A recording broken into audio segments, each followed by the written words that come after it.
One of the biggest and the main factors of an athletic trainer is to make sure the potential of risk is as low as possible for the athletes. Now, there are a multitude of factors for that.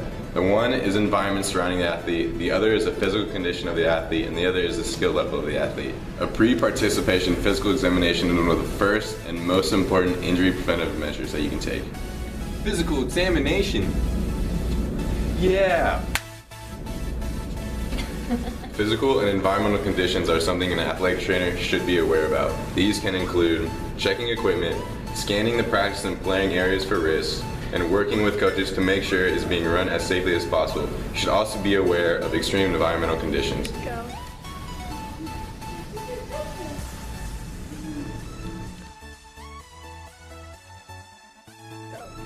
Athletic trainers are usually the first to intervene when an injury has occurred to an individual. They have a series of evaluations, such as primary and secondary surveys, that they conduct. These surveys are used by physician and other sports medicine personnel to help treat the patient. Primary survey deals with the A, B, and C's, which are airway, breathing, and circulation. If the patient is unconscious, they are observed more carefully. Following primary survey, the secondary survey is used to see which course of action should be taken for the injured individual. For secondary survey, we ask when, how, and where the injury has occurred in the patient. Athletic trainers can also palpate the individual to see where they have the most discomfort. Discolorations and disformities are also observed. Athletic trainers are the most common health care professionals to treat acute injury. They respond to common or life-threatening injuries. Treatment can be done by using rest, ice, compression, and elevation.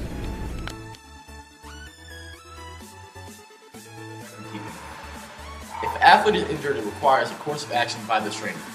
For example, if the injury is mild, the trainer can release the athlete back into activity. Example 2. If the injury is mild to severe, the athlete is taken out of activity and usually referred to a physician. And third example is, in the case that the injury is severe, EMS is activated and transported to the nearest facility. After a trainer completes an injury evaluation, they are required to write detailed records. These are recorded for later use by medical personnel performing further evaluations.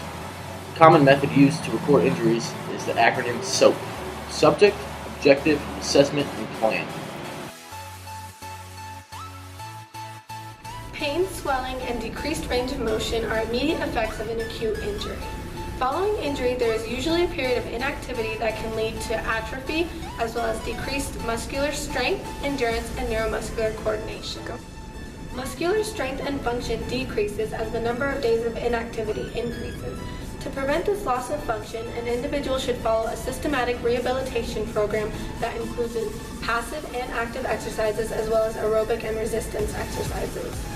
Physiological movements are those normally ascribed to the joints, such as flexion and extension.